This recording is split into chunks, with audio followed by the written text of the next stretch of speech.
जान से हाथ धोना पड़ा था। नेताजी सुभाष की पीठ में छुरा घोंपने वाले आजाद हिंद फौज के इसी गद्दार शहनवाज खान की एक बेटी थी जिसका नाम लतीफ फातिमा था। शहनवाज खान ने अपनी इसी बेटी का निकाह पेशावर के किस्सा कहानी बाजार के एक पठान ताज मोहम्मद खान से तय कर दिया, जो कि विभाजन से कुछ समय पहले ही पेशावर छोड़कर दिल्ली आ गया था। शायद आपको पता हो कि पेशावर नाम की जगह इस समय पाकिस्तान में है। अगर आपको विश्वास नहीं तो इतिहास को गूगल पर सर्च कर लीजिए।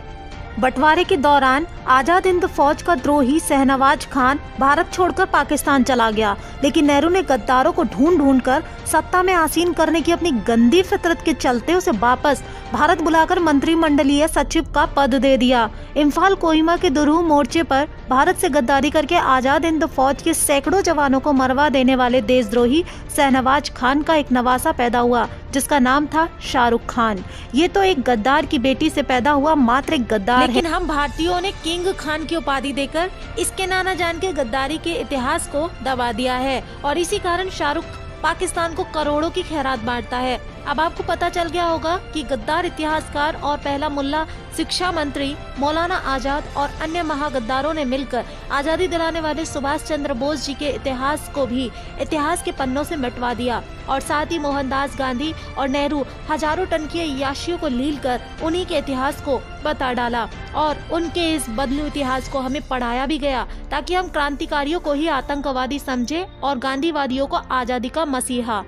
दोस्तों, शायद आपको पता ही होगा कि शाहरुख खान, आमिर खान, जावेद, फरहान, सलमान खान और कई इनकी बेगमें जैसे 38 लोगों ने रिपब्लिक टीवी और उसके पत्रकारों और मालिक अर्नब गोस्वामी और टाइम्स नाउ की नाविका कुमार के खिलाफ दिल्ली हाई कोर्ट में एफआईआर दर्ज कराई थी कि ये लोग बॉलीवुड की छवि खराब कर रहे हैं। उसके कुछ दिनों बाद ही रंग बदलने वाले गिरगिटों के ग्रुप ने 3 दिन में ही अपना दोबारा एफिडेविट देकर दोगलापंथी झाड़ी कि वो किसी भी मीडिया या अर्नब गोस्वामी या रिपब्लिक चैनल के खिलाफ नहीं है। इन दोगले बेशर्मों को तब शर्म नहीं आई जब ये लोग अपनी हर फिल्म में ब्राह्मण, क्षत्रिय और बनिया की छवि खराब करते हैं।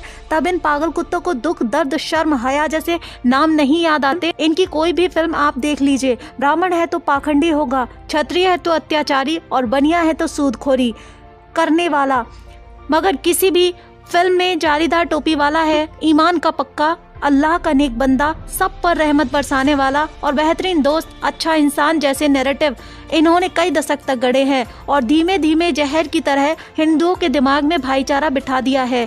इन्होंने अपनी हर फिल्म में अच्छे राजनेताओं, पुलिस वालों को बदनाम किया, तब इन्हें शर्म नहीं आई। लेकिन जब एक देशवादी चैनल ने इन दाऊद के कुत्तों को उनकी असलियत दिखाई तो इनकी छवि खराब हो गई। ऐसा नाच कर रहे थे जैसे हाथी की सूंड में चींटी का तांडव हुआ हो।